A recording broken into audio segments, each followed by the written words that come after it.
is. He said, my name's Jacky Rosen, and I'm running for Congress in CD3. Need a Y on there. Yeah. Need a Y. Need a Y. Jack? J-A-C-K-Y. Jack.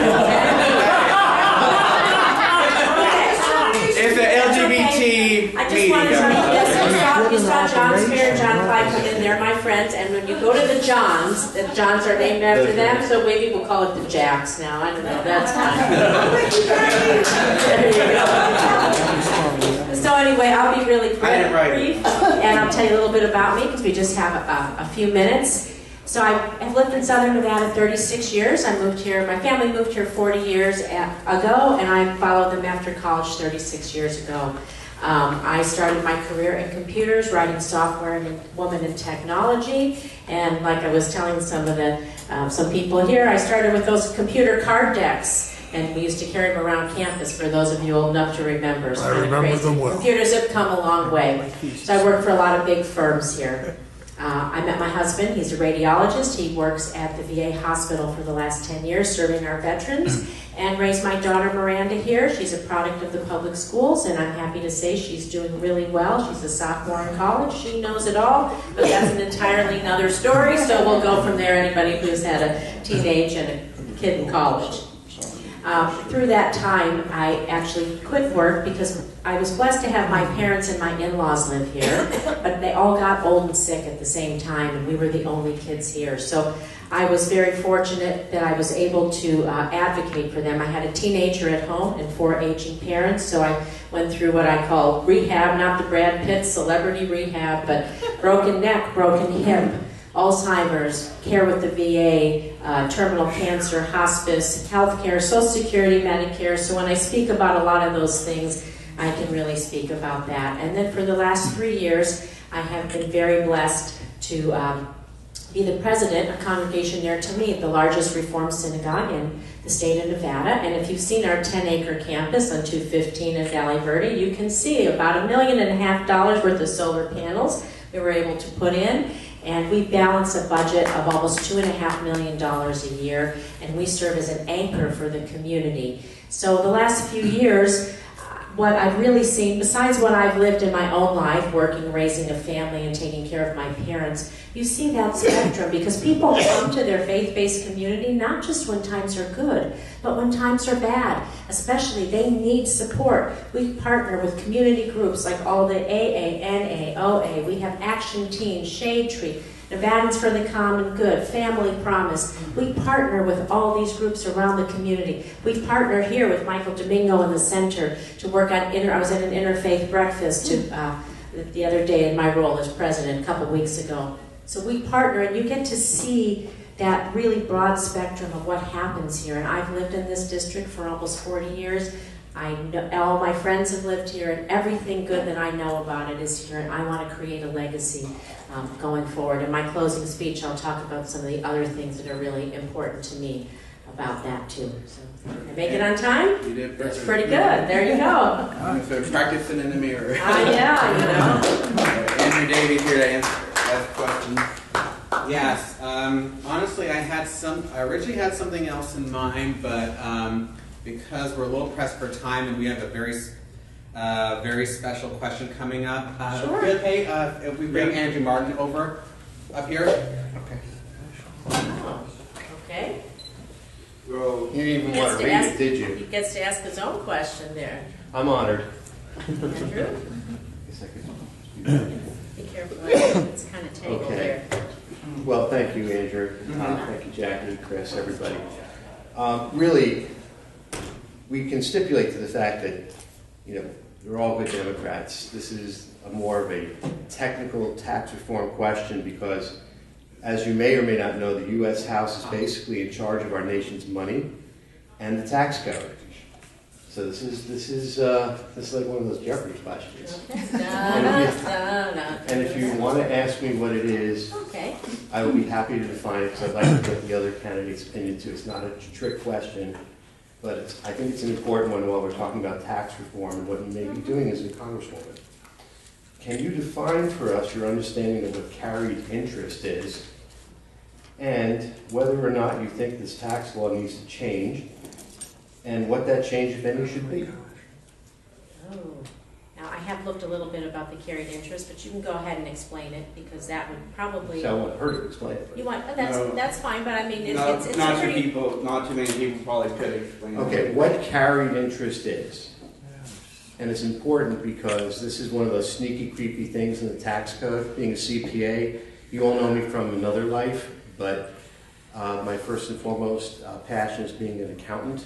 Yes, you can be a passionate accountant, but what carried interest does, it allows very, very wealthy people on Wall Street, the kind that Bernie Sanders has been bashing around and whatnot, to create what normally should have been ordinary income, could be taxed at 39.6%, to be treated instead, carried, if you will, as long-term capital gains, which are taxed at about half that rate. So that's really what carried interest is. And the question is, what are your thoughts about that? Do you think they should continue being allowed that practice, or should it be changed?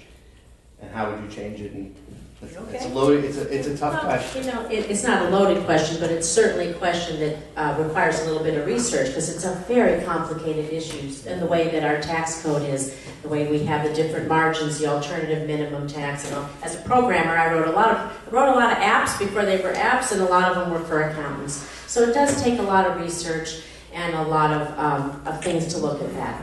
I think that one of the most important things that I can bring is about the process of looking at issues. So when you look at a problem and you realize that we do have lots of issues in the tax code where there's loopholes. There's companies like BP and the oil spill, or there's oil companies, they're not paying their corporate tax in the way they should. The alternative minimum tax. This kind of tax treated as long-term capital gains versus ordinary income. There is a difference, but it's just not a single issue. It becomes part of a whole package, and I think that what I would probably do is want to sit down, look at some of the ways that people are getting around these loopholes. There's difference between companies and individual taxes, of course, partnerships, corporations. And so I think you have to take all those individually, and you have to look and see where those loopholes are and where you can tie them in. I don't think that having loopholes that people can squiggle into to not pay their tax is a good thing, but it is a very, very complex issue, and I would be remiss if I could answer it in about one moment. But I do think that the process is for someone to analyze it, take it into its different buckets, and take a look at it. No. it's not. I'm not running, so. Okay. Thank you. Sure. Yeah. Okay. Now back to our regularly scheduled program. I'd like to bring this home, especially since we are here at the center. Both here in Nevada and nationwide, we've seen a lot of advances in LGBTQ civil rights. But in the past year, we've seen some real threats of setbacks. During our last legislative session, the Nevada legislature considered some bills, such as the now infamous bathroom bill that's causing a whole lot of controversy in other states where it was passed, and the so-called religious freedom bill. That I've often referred to as license to discriminate. If elected to Congress, what would you do to protect what we've achieved so far, and to move us closer to full equality, like say co-sponsoring the Equality Act that several members of Congress have already signed on to? I'm really glad you asked that, because you kind of stole my thunder for my closing argument, because what I want to talk about, what's really important to me, we can talk about energy and education and economics, but what's most important is to talk about empowerment.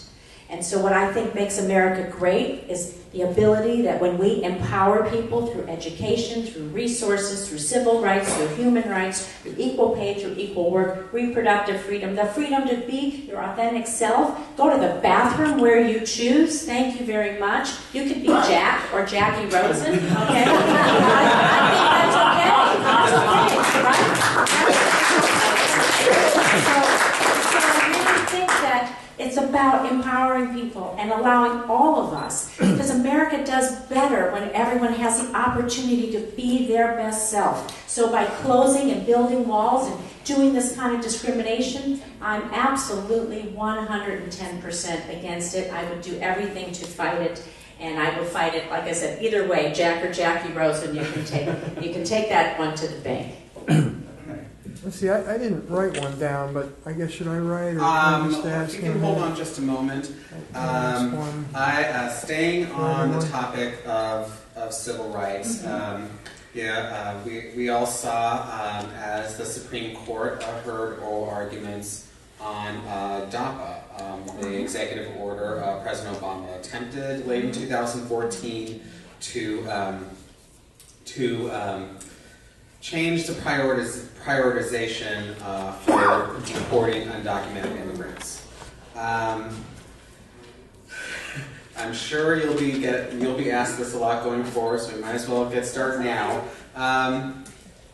What would you like to see in comprehensive immigration reform legislation that may be considered in the next session of Congress, should he be elected? And if for some reason it stalls again, like what we saw in 2013, would you be supportive of the president proceeding with executive action to shield non-criminal undocumented immigrants from immediate deportation? Yes, we keep going back to the empowerment issue, but DACA and DACA are really important. Now let me tell you, I look around this room, and I probably had a show of hands. How many of you have families, grandparents, parents, or great-grandparents that came from somewhere else? Everyone in this room. Yeah. No. That's, okay, not everyone in this room, but almost, okay. I'm sorry, 1 minute I have, okay. But what I'm trying to say is America is a melting pot. That has also been our biggest strength, because we take things from other cultures, we blend it, we come together, we bring people together. You know, the kids who come here with their parents, they've been educated here, this is their home. We need to allow them, again, to be who they are, to take that education and move our economy forward, living not in the shadows, but out in public with that. And the parents the same. So I think, again, it goes back to the same issue of empowerment. It's what the right thing is to do. But the other issue, like you said, is comprehensive immigration. We do need to have secure borders. We do need to have rules and safety. But we have to deal with what we have here. To turn a blind eye to it and say it doesn't exist, that whole don't ask, don't tell that used to be that way, doesn't really work. So what we need to do is look at comprehensive, I've got the card, the concept of comprehensive reform and do what's right for everyone.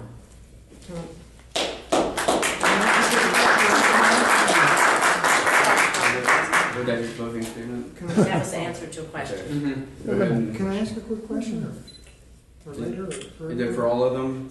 Yeah, this is definitely for all. All right, we'll save it for the end. Let's Save get it for these the end. candidates. Okay. Go ahead and do your closing And statement. then she'll come back. Well, like I said, I guess my closing statement got stolen a little bit in the last few questions, but I'm glad about that, because I can talk about how important education is, and I can talk about energy and the environment and protecting that and reducing our utility bills, saving the planet. I can talk about equal pay for equal work, reproductive rights, raising the minimum wage, but it all really does come down to empowerment and being sure that all people have the chance to be their best self. We need a robust communities that engage everyone, because that's the future of our country. Each individual community succeeding, growing, and thriving. So when I go to Congress, when I'm your Congresswoman, I want to work on creating that robust society, because that's what made America great. So like I said, I'm Jacky Rosen, CD3. You can look me up on rosenfornevada.com. I appreciate your vote on June 14th. Thank you.